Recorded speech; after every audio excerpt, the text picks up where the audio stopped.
खासदार संजय राऊत यांनी आमदार अर्जुन खोतकर यांच्यावर गंभीर आरोप केलेत. पाहूयात.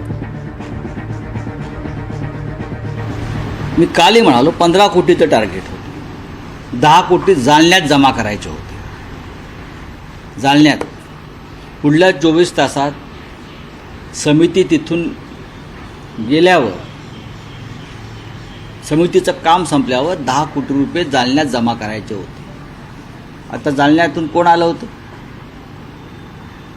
ठीक आहे, गोंधळ झाल्यावरती लोकलज्जस्थ सरकारनं त्याच्यावरती SIT नेमली. आतापर्यंत किती बैठका झाल्या? हे महाशय अंदाज समितीचे अध्यक्ष झाल्यावर किती बैठका झाल्या? कोणत्या कोणत्या जिल्ह्यात गेले?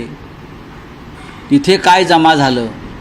या सगळ्याची चौकशी कालमर्यादेत होणं गरजेचं आहे.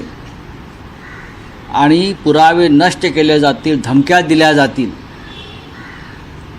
एकनाथ शिंदेंकडून आणि अंदाज समितीच्या अध्यक्षाकडून. पुरावे नष्ट केले जातील आणि पुरावे नष्ट करण्यासाठी मदत केली जाईल शासकीय अधिकाऱ्यांकडून. देवेंद्र फडणवीस यांनी SIT स्थापन केली, त्यापेक्षा ताबडतोब गुन्हा दाखल केला असता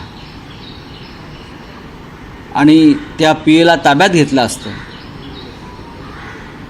आणि ही केस EDकडे वर्ग केली असती गुन्हा दाखल करून, तर आम्हाला आनंद झाला असता.